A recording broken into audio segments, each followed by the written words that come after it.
What is going on, guys? It is Wrestlelamia here, back with another video. Join us now as we look at this week's edition of SmackDown, as well as the wildest news stories and rumors you need to know, including a former WWE star attacks the fans, WWE has seriously offended some fans, Hogan family meltdown as serious allegations are made by Hulk Hogan's daughter Brooke Hogan, Mercedes Mone is phoning it in, is WWE bringing back a pay-per-view, and much more. Be sure to subscribe and hit that notification bell for daily wrestling videos, and follow us on Facebook for exclusive lists. Also check out our new videos on Wrestlelamia XL.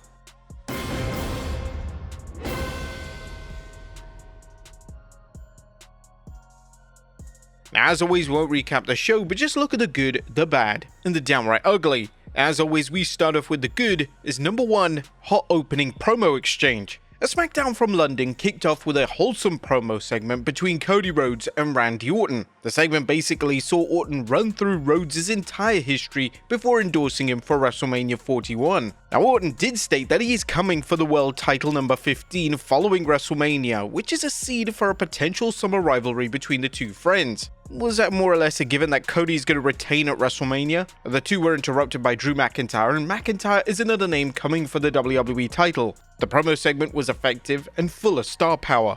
Number 2, Tag Title Showdown. The Street Profits successfully defended the tag titles against Pretty Deadly in an incredibly fun television match. The only downside to the match was hearing Street Profits' horrendous new theme song, as it received zero reaction from the live crowd, and it's something that WWE should really change as soon as possible.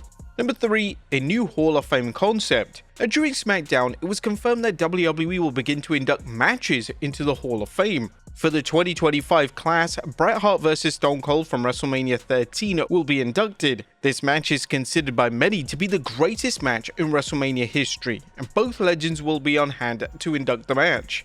The idea is receiving widespread praise on social media, and rightly so. Number 4, Rey Fenix set to debut. A SmackDown is set to add the talented Rey Fenix to their roster. WWE have confirmed that Fenix will debut on SmackDown next week from Chicago. There were rumors that Phoenix would join his brother Penta on Raw, but clearly WWE have other ideas. Number 5, Naomi's promo. Naomi is done being pushed to the side, she's done being too nice, she's done with being undervalued, and she's done with being underutilized and underappreciated. Naomi absolutely killed it in this vignette, and her emotions told everything that you just need to know about her heel turn. And the WrestleMania contract signing. A SmackDown was main evented by Roman Reigns, CM Punk, and Seth Rollins' contract signing. Now it's finally happened for Punk. Punk will now main event Night 1, and Punk's favor from Paul Heyman is still unknown, as main eventing Night 1 really wasn't the favor. Now Punk was brilliant in this segment, and he was even brought down to tears knowing that he will finally main event WrestleMania 41. Now, unfortunately, it appears the elements of the segment were cut due to the WWE running out of time, which is bizarre seeing as the show is 3 hours in length. But that was the good. What about the bad is number 1, predictable finish. But when WWE booked LA Knight vs Braun Strowman for the US title, fans boldly predicted a non-finish, and well, that's exactly what they got. The in-ring action was fine, but as expected, Jacob Fatu interfered. WWE now appears to be going in the direction of a multi-man match for the US title at WrestleMania 41. Number 2, Michin vs Charlotte Flair. Charlotte Flair got an early advantage in the match versus Michin, as Naomi would brutally attack Michin. Whilst it was appreciated that several stories within the women's division are overlapping, the angle didn't exactly help Flair and Michin's matchup, and Flair's win didn't do anything for either woman. Number 3, Jimmy Uso vs The Miz. Was there any need for Jimmy Uso vs The Miz on TV in 2025? The match showed once again that WWE have zero idea on how to fill a 3-hour product, and the majority of the match was met with utter silence. There's nothing downright ugly on this show, but the 3-hour format is still causing problems. But the show from London was definitely an improvement compared to the last few editions of the Blue Brand. What do you guys think of this week's edition of the Blue Brand? Let us know in the comments down below. Now let's move on to the news. Now, our first story looks at a former WWE star attacking the fans. Our top story today takes a look at the latest drama surrounding former WWE star turned OnlyFans model Mandy Rose. Now, over the past few days, Rose has been a talking point on social media, and she took issue with the fact that fans and WWE were acting like she wasn't a double champion in NXT, when in reality, she unified 2 respective titles, which is completely different. Following the fans correcting Rose, as well as Rose being community noted in her own post, she's now clapped back via a video rant on X. Rose would claim that fans are just interested in semantics, and she without a doubt held 2 titles at the same time. It's so funny to me that the people that never held a championship before are the first to sit there and argue about what counts as a double champion.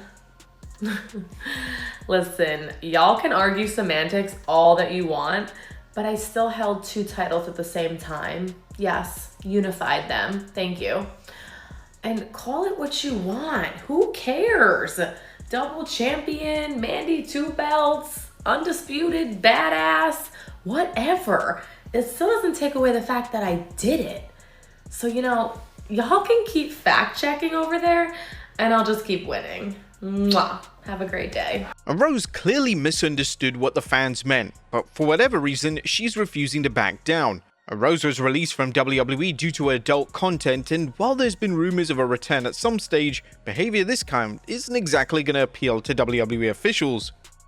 Next up, Hogan family meltdown, as serious allegations are made by Hulk Hogan's daughter Brooke Hogan. Linda Hogan recently shared an online video that she and her daughter Brooke Hogan hadn't spoken in years, and it seems that Linda Hogan is having a complete meltdown in it.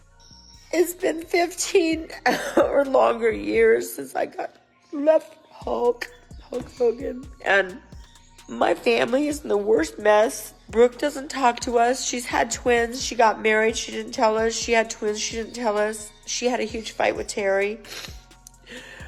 I don't know how that reflected onto me, but she cut me out too. I haven't talked to her for 7 years, almost 8 years now. I have to be honest about what I went through in my marriage with Terry as Hulk Hogan and what it entailed and what it has caused over the years and everything else. He's a complete liar. He is a sex addict. Yet he marches on. He marches on like, yeah, oh, I'm promoting my own beer, Real American Beer. Yeah, look at me. Woo! Yeah, he's such a hero, right? Not. Okay, I'm going to give him my thumbs down. I've given him more opportunities to come back and make us a family and try to, I'm sorry, it's so sad. And it's been 20 years and I'm still this sad. Somebody please explain that. I don't know. It just doesn't get better. I do love living alone. I don't ever want to be married again after him. Trust me. However, now Brooke has shared her side of the story, as on Instagram she responded to the video shared by Linda saying that the video is mild compared to behavior I've witnessed. Brooke explained that she had been verbally and mentally abused since childhood and that it would frequently turn physical. Brooke clarified that she did not want people to make assumptions about the specifics, and that she is now solely focused on her children, her husband, and a relationship with God. It'll be interesting if either parent Hulk Hogan or Linda Hogan respond to these serious allegations. Next up, a new SmackDown ring announcer revealed. Now we finally know who is taking on the role of the full-time SmackDown ring announcer role, as it was confirmed yesterday that Mark Shunock will now take on the role indefinitely, and this announcement was made directly by Shunock on X. Whilst he may be unknown in the pro wrestling world, he has a lot of experience with pro sports, particularly boxing, so he's bound to be a great fit for the modern day WWE product. Next up, Mercedes Mone called out. A WWE Hall of Famer Kevin Nash is never one to hide his true feelings, and on the latest edition of his podcast, he had a rather negative take on Mercedes Moné's recent work in AEW. According to Nash, Mone is phoning it in. So it was Sasha, whatever her name is now, CEO. She was the third. So I watched her match and man, she's phoning her shit in big time. That's not the same girl I watched tearing it out in the house in Brooklyn with Bayley. These comments already have social media talking, and it'll be interesting to see if the current AEW star offers any retort. Next up, Kevin Owens talks old WWE regime. One of the fundamental traits of Kevin Owens' character, both as a heel and as a face, is that the character acknowledges prior lore and continuity of the show. According to Owens, during the old WWE regime under Vince McMahon, he had to urge them not to insult the intelligence of the fans. Owens went into detail on this during an interview with Adrian Hernandez, and it made for a fascinating insight into how he views pro wrestling. There's definitely been a shift in mindset from people at the top. Our fans are smart and watch our product and pay attention and can remember things a lot better than other people that were in charge before thought that they would, because I guess they didn't remember half the stuff we did. The fans do because the fans care and pay attention to what we do.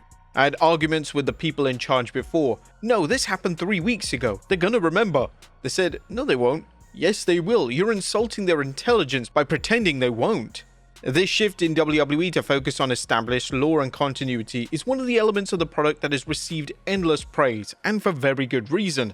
Under the old era, continuity was virtually abolished, and characters would engage in a blood feud, then weeks later they would team up on television like nothing ever happened.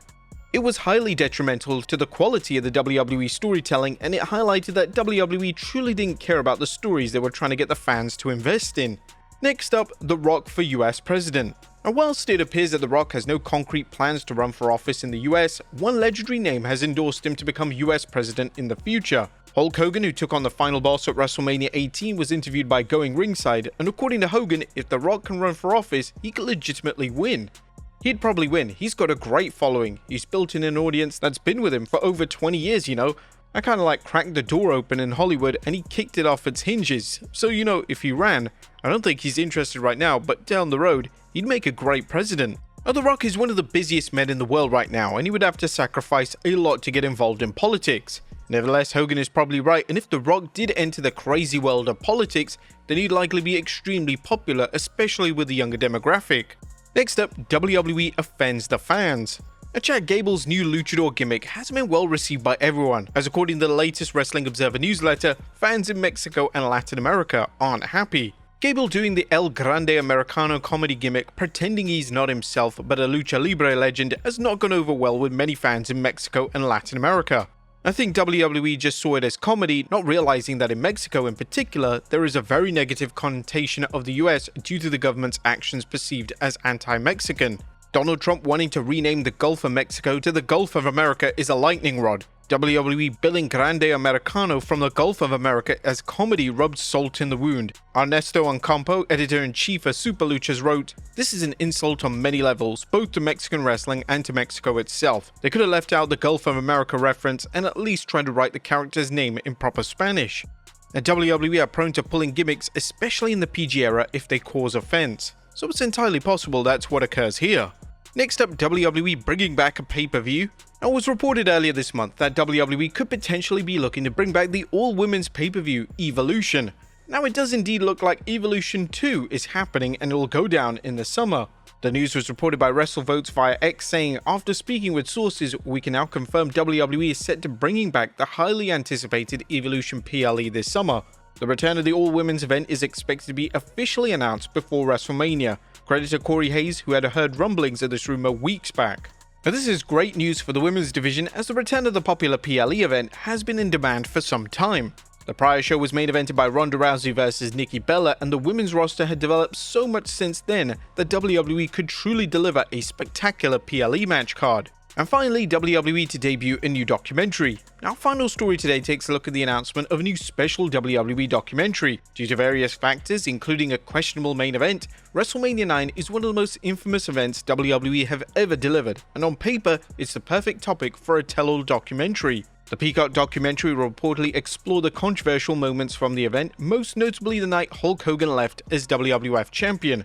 The film is expected to feature commentary and insight from several key stars from the pay-per-view, including Shawn Michaels, The Undertaker, Hulk Hogan, and Bret Hart.